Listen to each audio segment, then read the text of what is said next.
The best way to motivate your company to improve your customer experience is you find your most dissatisfied customer, make a video of that, and then show it to your staff. And then they will be motivated. It's like, okay, I better do something. So it's really motivated. And then there are a lot of jobs too out there, because now it's becoming a must. So every company is starting to assign a dedicated person on sustainability. So it's exploding in the job market on sustainability skills needs.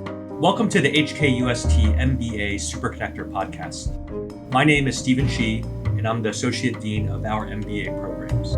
In this episode, I chat with Professor Fred Mutto. Fred teaches 2 courses in our MBA program, one on customer experience and another on sustainability in business. Fred has a fascinating background. He started his career as an engineer in medical devices before joining our HKUST MBA program as a student over 20 years ago. Since then, he has led on the ground as country president in Indonesia for Emerson Electric and up in the air as a global vice president covering 160 countries for Schneider Electric. More recently, he has completed his research on business sustainability, earning him a Doctor of Business Administration from HKUST. Stay tuned and we'll get a chance to hear his insights for today's executives, why he teaches these courses, and how he brings his wealth of experience into the classroom.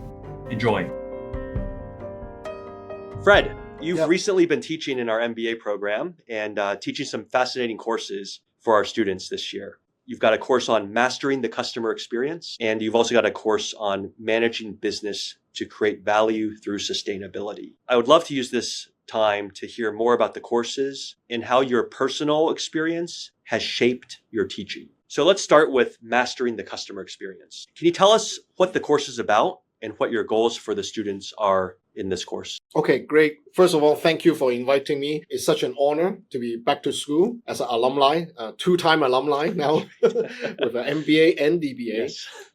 So first of all, I want to share, as you know, nowadays, the market becomes very super competitive. So we are not only competing on functional experience, innovation, price points, or markets. We are also competing on the customer experience. And customer experience is about, there could be many different touch points on your customer experience, and every touch point can create a memory. And adding up on those memory gives the brand image and the impression from the customers about your product or your business or your company. Meaning that every single touch point is crucial. Managing it is very important. And you notice that, especially in not only a B2C, but in a B2B environment, for example, you can start off with quotation, selecting the product, placing the order, acknowledging the order, delivery, product delivery, installation, after-sales service, and then loyalty program,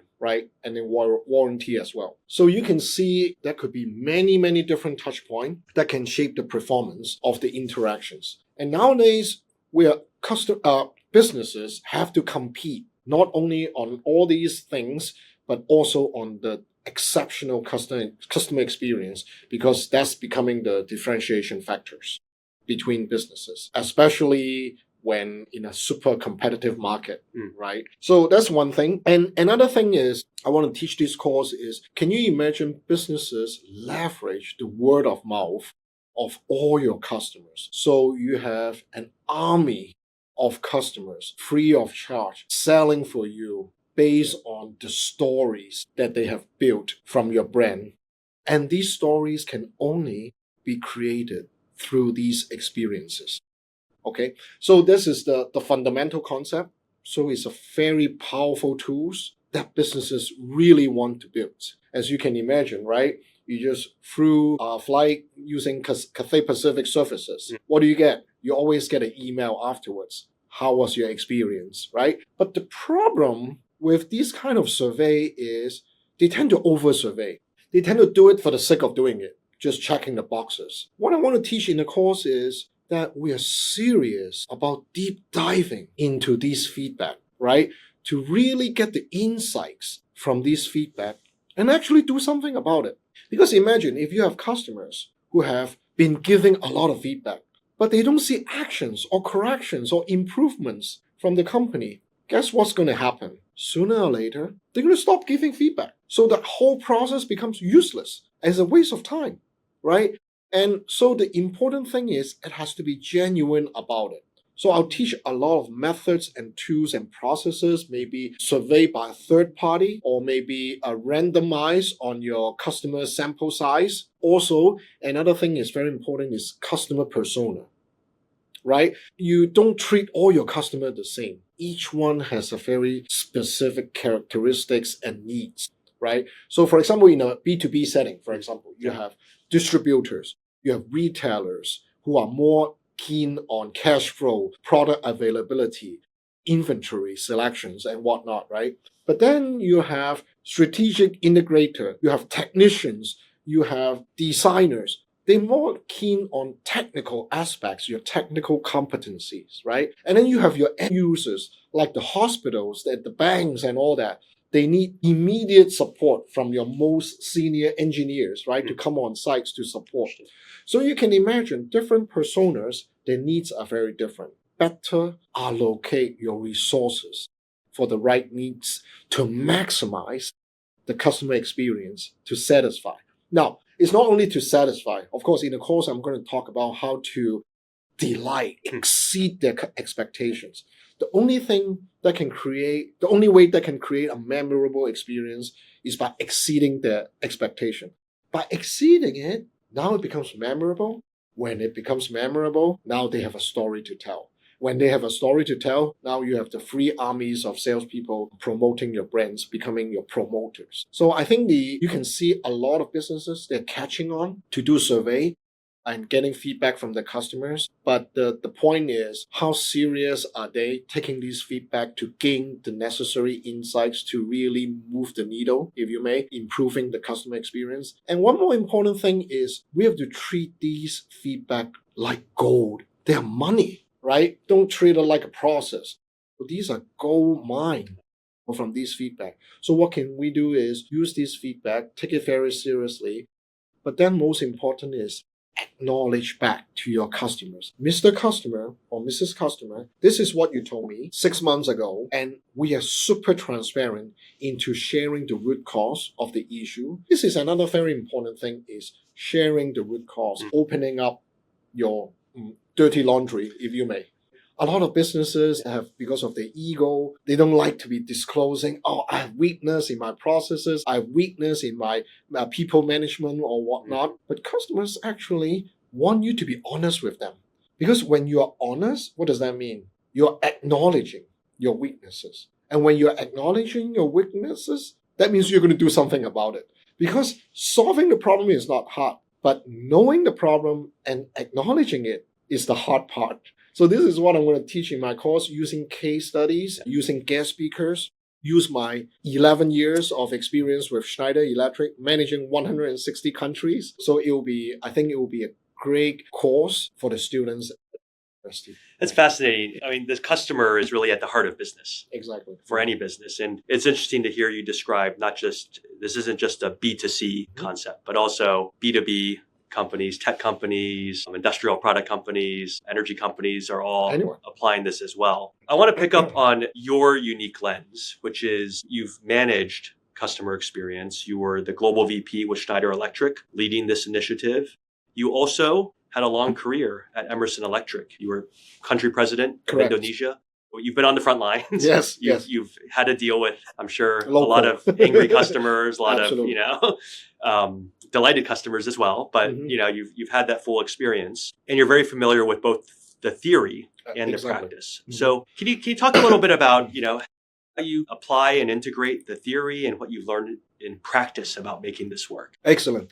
So very good point. First of all, you mentioned about B2B. By the way, since I'm now in the research community, I notice there are a lot more research paper on B2C, but there are not much research paper on B2B. So there is an opportunity, hence for further research in this area. So first of all, one of the theory I find out is super useful it's very easy to remember. The theory is jobs to be done by Professor Clayton Christensen of Harvard Business School. He came up with this jobs to be done. It's very simple, right? You think about it. Every customers or businesses, they hire a service or they buy a product is to get one of the job to be done, right, is to get some jobs to be done.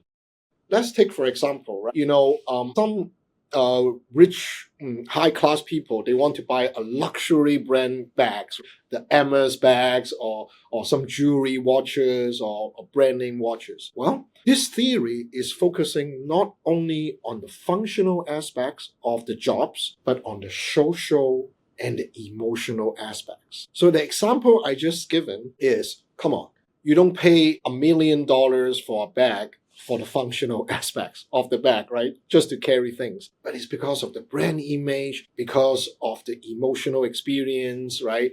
During that. So I think this theory, the good part is, it's not only the functional aspects, dimensions of the job, but also the emotional, the experience. Example, you are invited to a VIP event that others are not because you are VIP customer. You are silver, gold level customers, right? Look at Cathay Pacific, right? You're diamond members. You can go into the lounge, right? You get faster, check-in or whatever, differentiated service level and differentiated experience. And socially, a differentiated image as well. So you have to understand from this theory, what is the jobs to be done here? Not only functionally, but socially and emotionally for that experience, right? So another example is Facebook, was my customer at Schneider Electric. And so I was helping them. They build these big data centers, in Europe. So we supplied the equipment to them, right, ahead of time and all that. So guess what, right? 1 month before the launching of the data center, quality issues. Something blew up, quality issues with our equipment. So we learned about it. We immediately sent our best engineers. I personally flew over to the site. It was a cold winter. There is nobody wants to work. It was close to Christmas time. There is nobody there. So we brought in the best engineers from all over the world on the spot. We replaced all the equipment immediately, gave them quick attention. I have my phone 24/7, right, standing by. So what they are looking for is not only the functional fixing the issue, but how fast do we respond and who do we send? One of the customers told me, I don't want the nurse, I want the doctors. I don't want the technicians, I want the engineers, I want the designers on site. Are you sending your best people? Because that demonstrates to them I'm treating them as a very important customers. So one thing, I invited them to our Paris headquarters conferences. I asked them, share with us your experience with Schneider Electric. Why are you sticking with us even though we failed so many times? They actually told us, they understand companies fail. It's not your fault because it's technology products, innovations, or quality issues or manufacturing issues. That can be a lot of factors, human issues, right? Human is the biggest variable in life, right? So they understand that. They don't blame you. But they said that this is their main thing is, it's okay to fail, but fail fast. That's what that means, right? Is you recognize your failure, but you correct it immediately, and then you respond very fast. And they said this is why they stick with us. And then they build the trust, the relationship with us. So from this example I'm trying to demonstrate, it connects with jobs to be done theory on the social and the emotional dimensions. Yes. It's not only the function. Most people only focus on the functional, right? I'm sure it's like the MBA program, right? That matters. But as you were saying, the human dimension, building trust, the emotional side of things, right? The relationship is as important. And I loved your example earlier about if you make a mistake, acknowledge it, right? And then people will trust you. Yes. Because that's much better than trying to cover it up or pretend that's not an issue. There's a theory behind that. That when you're acknowledging by showing a bit of your weakness, trust you more. Right. Because you're willing to open up yourself. Yeah, it's just being authentic and honest, right? And And a follow-up on that, sorry to interrupt, is so it also nowadays, so I was taught Google is my customer. Yes. So I asked them, so what do you expect then? So the world is evolving. So they went from, if you make a mistake, they want you to not only correct your mistakes, but also improve how to fix it. But how do you predict and prevent? So because of AI, I'm sure, so we have more data, we have more database analytics and whatnot. So they expect, okay, yes, correcting, I get that. Responding, I get that. They expected that. But now they're even more looking for predictive and preventive. How can you prevent it from happening in the future by predicting it? I'd like to explore another aspect. You've worked around the world. You've also worked with many different companies, different cultures. In our MBA program, we're unique. We have this ability to connect East and West, helping students prepare for international careers, whether it's Chinese businesses going abroad, Western businesses investing in Asia, Middle Eastern businesses expanding to Asia, right? Any insights, lessons learned that you've had on similarities of customer experience across markets, or any differences you've observed with operations and customers in China and Asia versus Europe and North America? Sure. So managing 160 countries, starting from, you can see Australia to Southeast Asia, to India, to Middle East, Africa, and then South America.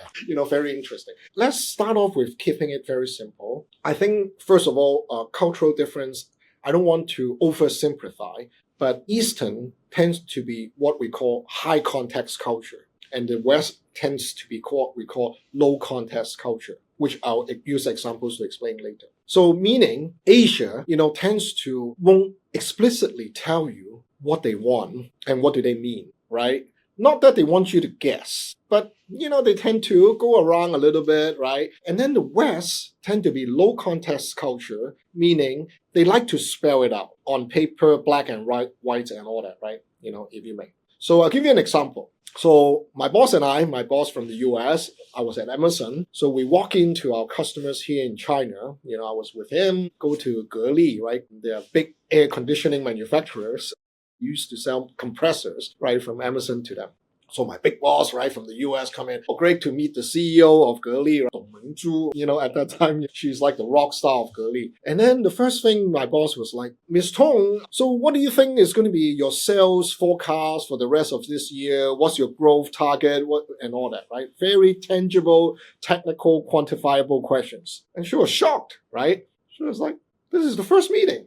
What are we talking about here? Why do you go strict to numbers, right? First meeting, we don't talk numbers. So I think the high context culture is more, you have to build the trust, you have to build the relationship through multiple meetings first before you go into these technical details, right? Otherwise, they will be shocked. It's like, no, we will get to that. Now let's talk about how do you feel about the relationship between China and US? Maybe that kind of discussions, right? Or general questions, right? How often do you come to China? Do you know China? Do you know what environment we are in? I think that the East, kind of high context culture tends to be that, right? My customers, Samsung in Korea, right? They like to have a few meetings just to know you more. After they build the trust, then they will have more and more layers. So it takes time. It takes time. While the West, on the other side, they want to know immediately. Well, spell it out, So, for example, conflict resolution. In the East, they like to go by negotiation. It's like, okay, there is a conflict on some site. I want to penalize your business, your suppliers, and whatnot. They tend to start off with negotiation. While in the West, it could be, they might look at, okay, what are the legal implications already, right? So what can we protect ourselves? So it's a different approach of approaching the business. I think that's one of the biggest difference between the East and the West. So, but then there are some common things though. These are differences. The common things are agility. Most businesses want you to be agile, flexible with them. Because the market is very dynamic. I may have to change my design 1 month before your delivery. I may have to change the quantity. I may have to change my demand. So it's very dynamic. So they want you to be agile. That's common. Innovation. They want innovation from both sides. So those are common things. Pricing competitiveness is the same, right? And the service level. I remember my previous boss, Luc Raymond. He is now the CEO of the biggest French energy company. So I was reporting to him, and he said he shared 3 things these are the 3 reasons why our customer buy from us. So these are common for both East and West. First is innovation, right? Second is quality. And quality is not just product quality, but service quality. Like your MBA service quality. And the third is the customer experience, right? So how was the interaction go throughout the journey from looking for your product or your services, delivering it, to afterwards to staying loyal with you or staying engaged with you, which we are doing pretty good with our alumni, I guess. I'm curious, like you talked earlier about the importance of collecting feedback and using that to enhance the experience, relationship, make changes, but collecting feedback. Are there differences that you've seen across different countries in how customers provide feedback, what they're willing to provide, and how do you adapt? I'll give you some funny examples. I hope you have the time, right? Sure. So let's start off with Japan, right? Japanese customer, right? From 0 to 10, how satisfied are you, right? They said, they give me a 4. I said, 4 is a detractor. That's very unsatisfied. Please tell us, what are you not satisfied? We are super satisfied, but I think you only deserve a 4 out of 10, right? And then you have the Philippines and the South American culture, maybe the Latin American culture, right? A little bit more relaxed, relationship driven. I'll give you a 9, easily. How was your experience? Actually not so good, but I'll still give you a 9, even though you don't deliver all the time, right? Very extreme kind of culture. So on the rating itself, first of all, we have to be conscious and don't compare country to country. It's not apples to apples because of the different culture. And another thing is the feedback, like you said. Some countries, they are very outspoken, like the Australians. They wrote a whole page of feedback. They want to give out everything, voices out everything, right? And then you have China, which give you 2 words. Pretty good, right?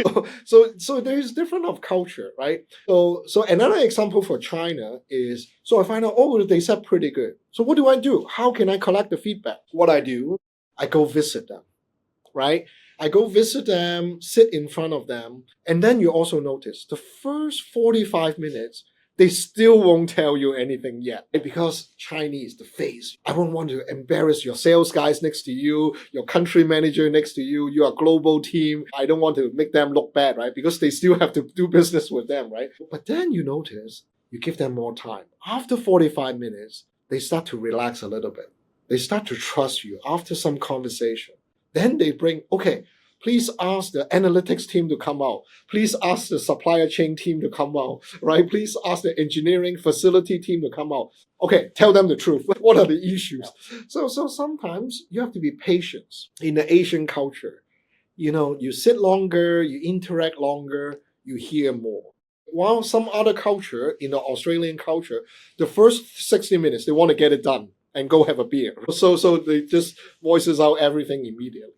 Yeah, it seems it's this, I guess, idea that, surveys are one thing, right? Yeah. And numbers are one thing, but to really it's the principle. You're really trying to get the real customer feedback. Exactly. Right. Which is not easy. Yeah. Versus just assuming that the number is telling you everything you need. Right. So you cannot completely rely on a survey. Some countries is better. You can rely on a survey. Yep. But so whenever I go to the countries, I go visit customers. I talk to them. And then I always ask for the most dissatisfied customers. Just yell at me. The more dissatisfied, the better. In fact, I find out that the best way to motivate your company to improve your customer experience is you find your most dissatisfied customer, make a video of that, and then show it to your staff. And then they will be motivated. It's like, I better do something. So it's really motivating. It's a great tip. It's kind of like you got to run to the problem. You got to run to the smoke, right? You see a problem, go for it. And that's the only way to fix things that are happening. That's great. Now, we talked about the customer relationship side, leading people around the world. Any other personal lessons on, cross-cultural leadership, management that you could share? Just 1 or 2 thoughts? Yeah, absolutely. First of all, of course, there are many different styles of leaders. Personally, I find out most successful for myself, at least, is a service leader type style. So I actually serve my staff. When I go to countries, don't look at me as a global VP. I'm here to help you. How can I make your job better? How can I make you to do your job better? What resources do you need? What are your obstacles? Help them to solve problems, instead of always giving them directives. Of course, there will be KPIs. Of course, you have to communicate a strategy at the corporate level. But then being a service leader, to understand local challenges and be a service leader is very important. Some small tactics I always tell my subordinate by saying that be a good listener is important. Listen carefully what your staff are saying, what your customers are saying, or even what your boss are saying. So good listener is very important. Acknowledge it. So sometimes nowadays I find out people don't even read email. They just read the title and then just move on. So I find out I send out email and nobody read, right? And then I have to re-explain and again, right? Maybe they're overwhelmed nowadays with too many emails. So reading it, acknowledging it, what the other party said is important. And then another step is follow through. Okay, I read your email, I got your message. This is what I'm going to do about it. I acknowledge it. And then follow through. I did something addressing your concern, whether it's your boss, your customers, your suppliers, and whatnot. How was the result? Get back the feedback. Maybe the customer didn't like what you provided, but you didn't know. But if you don't follow up, you thought that, it's all good, right? You make assumptions. So don't make assumptions. And then last and not the least is pay attention to detail. Sometimes the devil is in the detail, right? Always. So strategy is important, but then you have to go into the detail to understand what was the reason that failed, in that particular incident or whatever. Yeah, it's interesting to hear these points of emphasis, especially from you, because you've worked with so many different types of people all over the world. This communication, making sure that the communications happen, simple things, follow through, right? Yeah. But we can't take it for granted, especially when we're operating. But notice nowadays a lot of people don't do that. Yeah. Yep. Great. Let's switch to your other course. Sure. Managing business to create value for sustainability. I know you're really passionate about this. I know Schneider Electric was also a real leader in decarbonization. Tell us about the course and what the course is about and what you're trying to help your students learn in this course. First of all, sustainability is super important. There's a strong motivation. If we don't save the planet, there's no planet B, right? So, even though... Maybe Mars. I don't know if that, cold Mars is going to be as good. So I think that we have to think not only for our generation, but our next generation. So I think that's important. And businesses are in a position, they're in a very critical position to be socially responsible, to do it. But in this course, it's not about just mitigating, but it's about staying relevant, about surviving. Because if your business don't pay attention to sustainability and ESG, your business will be wiped out eventually. Why do I say that, right? Exactly. A lot of business, let's take, for example, the real estate businesses in Hong Kong. A lot of them are going to green buildings, right? And a lot of new projects, if your businesses are not in green, in sustainability, you cannot even participate in the bidding process. So there is a strong motivation. You're not even qualified to participate. So there's a strong need for that. It's like a minimum entry barrier, minimum entry ticket.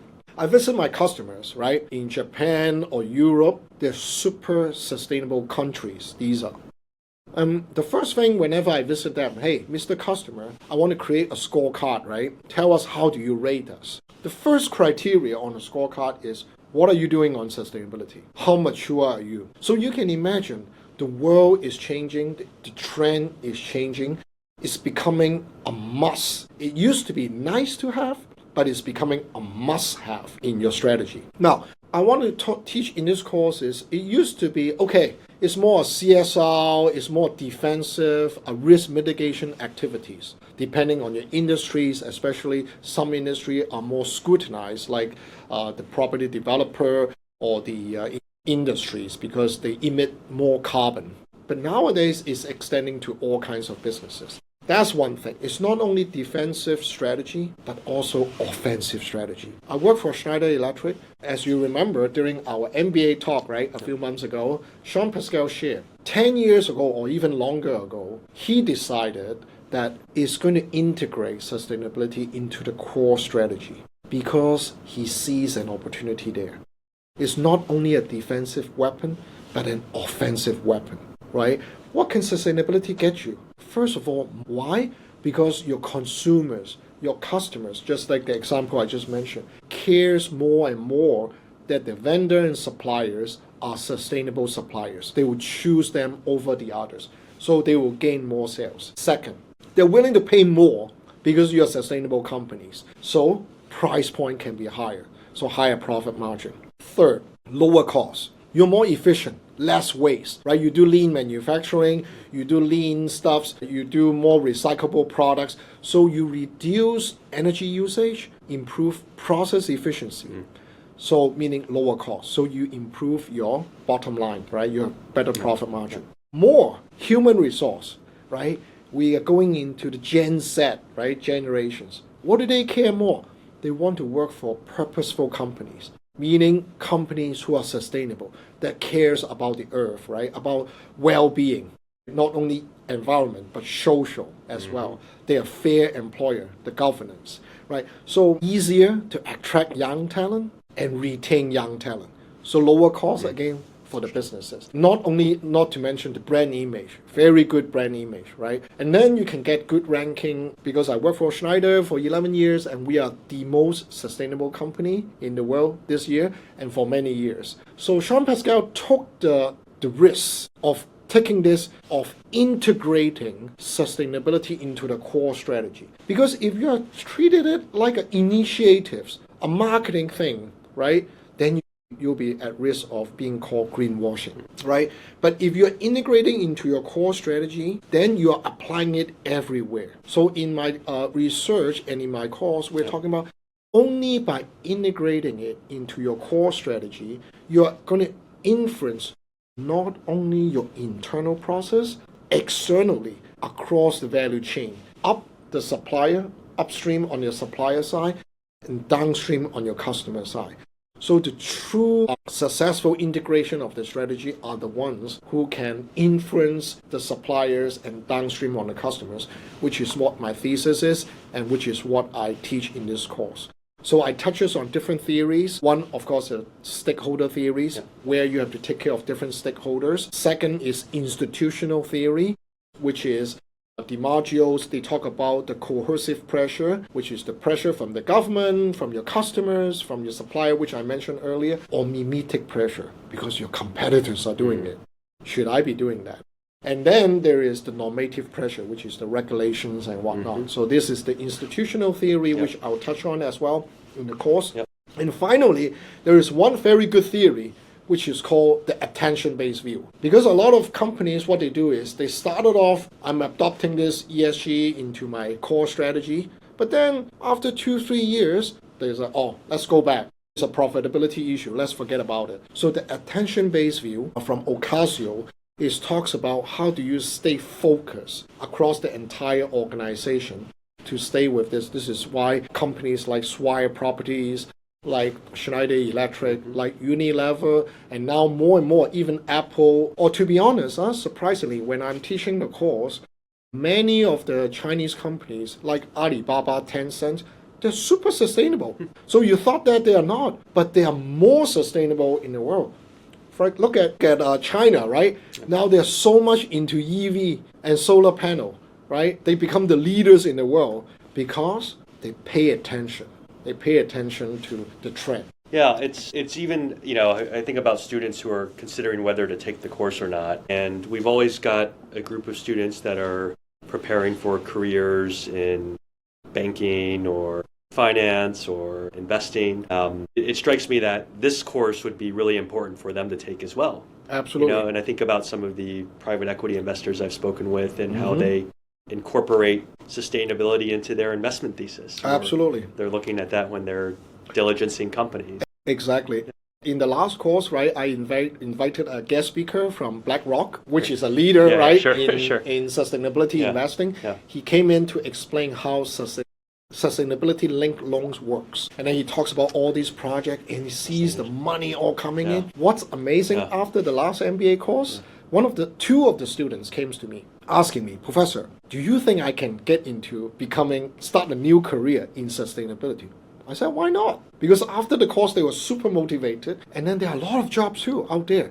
Because now it's becoming a mass. So every company is starting to assign a dedicated person on sustainability. So it's exploding in the job market on sustainability skills needs. So I said, go for it. One more use case example is pretty amazing. One of the students. He was asking me, hey, Professor, I want to apply a sustainability position at one of the company here in Hong Kong. And I want to use the assignment you assigned me to do in the course and use it to propose to them to apply for that job. I said, why not, right? And then because in my course, I talk about to write a strategic sustainability proposal to a company, how to transform a company to become more sustainable. And then he went through that. I helped him to review that. Very practical. So we've also got people listening to this podcast that are running businesses today. For someone who, maybe they did their MBA 20 years ago, and now they're CEO, CFO, COO of their company. What are 2 or 3 things that you would encourage them to really think hard about and pay attention to as they think about sustainability in their own business? Sure. First of all, I would say don't just do greenwashing. Number one, right? Which is you just do 1 or 2 initiative as a marketing event. No, that's not going to work. In fact, that would have adverse effect, because if the society, if the public finds out you're not genuine about sustainability, then it's even worse. Number one. Second, greenwashing, meaning some companies refrain from getting into ESG, don't even want to mention sustainability because they worry if they do it, they will be called greenwashing. So the only way to address those 2 things is really integrating sustainability into your core strategy, meaning applying it everywhere, all decision-making, taking sustainability into considerations, number 1. Number 2, reporting your results transparently using GRI, Global Reporting Initiatives, which is set in Europe, right? And then there is a task force for financial disclosure, right? You can follow those standards. The more you do this kind of reporting, the more you are transparent, the less greenwashing and greenwashing you have to do. Then you look at it more genuinely. That's second. So you have to walk the talk, right? In a way, which is my thesis in my doctor. So I think that's important. And then another thing is, but you know what? I don't have the extra resources to do it and whatnot. I cannot convince my boss, right? Go for the low-hanging fruit first. Don't go all the way. You cannot from 0 to integrating into your core strategy in 1 day or 1 month. Start with some small projects. See the results, see the financial and social performances both for your company, demonstrate it to your CEO, and then, or your investors, and then you expand. So there's a bit of a maturity journey that you have to go through. And finally, there's one more thing you can do, which is the more advanced company do is Science-Based Target Initiative, SBTi. This is something that you can get from the United Nations. They will say, depending on your industry, and depending on your country and whatnot, on your carbon emission, they will assign a target for you to reach. And then you can meet or exceed that target. By doing that, you become super genuine. Fred, always a pleasure to catch up. It's great to have you teaching in our program, especially as a 2-time alum. So one of the things that's special about this year, we're headed into HKUST's 35th anniversary. And I'm curious, for someone like you were a student here many years ago, and then most recently with your DBA. How would you describe our business school's culture?